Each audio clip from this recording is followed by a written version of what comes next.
Welcome to ಓಮ್ಲಿ chef ಅಡುಗೆ. ನಾನಿವತ್ತು veg fried rice ಮಾಡ್ತಾಯಿದ್ದೀನಿ. ಮಾಡಲಿಕ್ಕೂ ಸುಲಭ, ತಿನ್ನಲಿಕ್ಕೂ ತುಂಬ ಟೇಸ್ಟಿಯಾಗಿರುತ್ತೆ.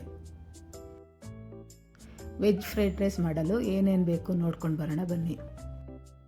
ಮೊದಲಿಗೆ ನಾನು ಒಂದು ಈರುಳ್ಳಿ, ಬೇಯಿಸ್ಕೊಂಡಿರೋ ಕಾರ್ನು, ಚಿಕ್ಕದಾಗಿ ಕಟ್ ಮಾಡ್ಕೊಂಡಿರೋ ಬೆಳ್ಳುಳ್ಳಿ, ಕಟ್ ಮಾಡ್ಕೊಂಡಿರೋ ಕ್ಯಾರೆಟು, ಕಟ್ ಮಾಡ್ಕೊಂಡಿರೋ ಕ್ಯಾಪ್ಸಿಕಮ್ಮು, ಕಟ್ ಮಾಡ್ಕೊಂಡಿರೋ ಬೀನ್ಸು ಚಿಕ್ಕದಾಗಿ ಕಟ್ ಮಾಡ್ಕೊಂಡಿರೋದು, ಚಿಲ್ಲಿ ಫ್ಲೇಕ್ಸು, ಸೋಯಾ ಸಾಸು ಸ್ವಲ್ಪ, ಅನ್ನ ಒಂದು ಬಟ್ಲು, ರುಚಿಗೆ ತಕ್ಕಷ್ಟು ಉಪ್ಪು.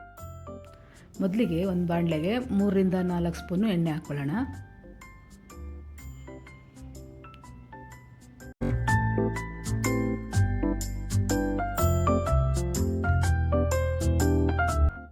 ಎಣ್ಣೆ ಸ್ವಲ್ಪ ಬಿಸಿ ಆದಮೇಲೆ ಚಿಕ್ಕದಾಗಿ ಕಟ್ ಮಾಡ್ಕೊಂಡಿರೋ ಬೆಳ್ಳುಳ್ಳಿ ಹಾಕಿ ಫ್ರೈ ಮಾಡ್ಕೊಳ್ಳೋಣ. ಬೆಳ್ಳುಳ್ಳಿ ಗೋಲ್ಡನ್ ಬ್ರೌನ್ ಬರೋವರೆಗೂ ಫ್ರೈ ಮಾಡ್ಕೊಳ್ಳೋಣ.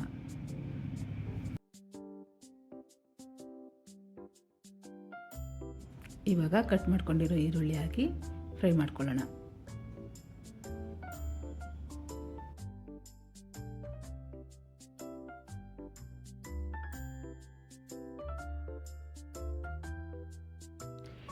ಈರುಳ್ಳಿ ಜಾಸ್ತಿ ಫ್ರೈ ಆಗೋದೇನು ಬೇಡ. ಇವಾಗ ಕಟ್ ಮಾಡ್ಕೊಂಡಿರೋ ಬೀನ್ಸ್ ಹಾಕ್ಕೊಳ್ಳೋಣ. ಇವಾಗ ಕ್ಯಾಪ್ಸಿಕಮ್ ಹಾಕಿ ಕೈ ಆಡಿಸ್ಕೊಳ್ಳೋಣ.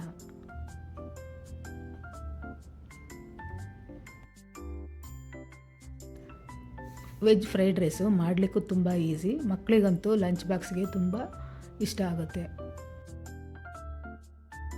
ಇವಾಗ ಕಟ್ ಮಾಡ್ಕೊಂಡಿರೋ ಕ್ಯಾರೆಟ್ ಹಾಕ್ಕೊಳ್ಳೋಣ. ಕೈ ಆಡಿಸ್ಕೊತಾನೆ ಇರೋಣ.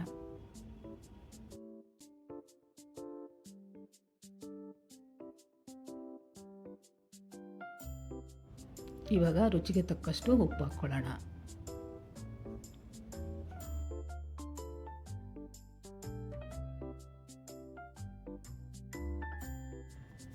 ಇವಾಗ ಚಿಲ್ಲಿ ಫ್ಲೇಕ್ಸ್ ಹಾಕ್ಕೊಳ್ಳೋಣ. ನಿಮಗೆ ಬೇಕಾದರೆ ಹಸಿಮೆಣಸಿನ್ಕಾಯಿನೂ ಕಟ್ ಮಾಡಿ ಹಾಕೋಬೋದು. ನಿಮಗೆ ಖಾರ ಎಷ್ಟು ಬೇಕೋ ಅಷ್ಟಕ್ಕನುಸಾರವಾಗಿ ಹಾಕ್ಕೊಳ್ಳಿ.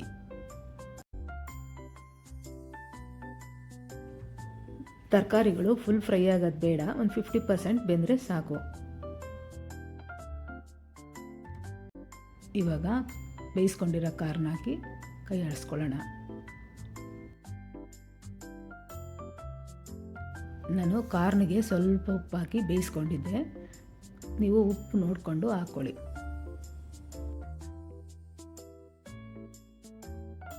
ಇವಾಗ 1 ಸ್ಪೂನು ಸೋಯಾ ಸಾಸ್ ಹಾಕ್ಕೊಳ್ಳೋಣ.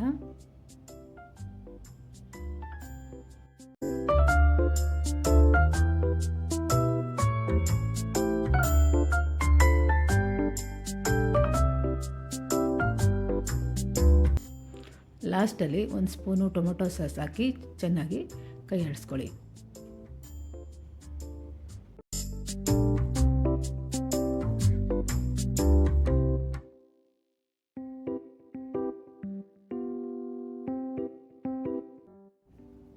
ಲಾಸ್ಟಲ್ಲಿ ಅನ್ನ ಹಾಕಿ ಕೈ ಆಡಿಸ್ಕೊಳ್ಳೋಣ. ಫ್ರೈಡ್ ರೈಸ್ಗೆ ಹಳೆ ಅನ್ನ ಆದರೆ ತುಂಬ ಚೆನ್ನಾಗಿ ಬರುತ್ತೆ. ಫ್ರೈಡ್ ರೈಸ್ಗೆ ಅನ್ನ ಉದುದ್ರಾಗಿರಬೇಕು.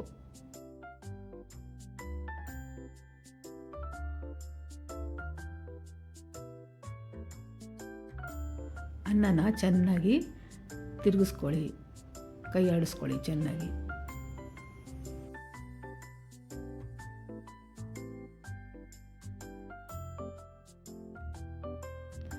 ಅನ್ನ ಎಲ್ಲ ನೀಟಾಗಿ ಮಿಕ್ಸ್ ಆದಮೇಲೆ ಒಂದು ಸರ್ವಿಂಗ್ ಬೌಲ್ಗೆ ಹಾಕ್ಕೊಳ್ಳಿ. ರುಚಿಯಾದ ವೆಜ್ ಫ್ರೈಡ್ ರೈಸ್ ಸವಿಯಲು ಸಿದ್ಧ. ಈ ವಿಡಿಯೋ ಇಷ್ಟ ಆದರೆ ಲೈಕ್ ಮಾಡಿ, ಶೇರ್ ಮಾಡಿ, ಸಬ್ಸ್ಕ್ರೈಬ್ ಮಾಡಿ. Thank you.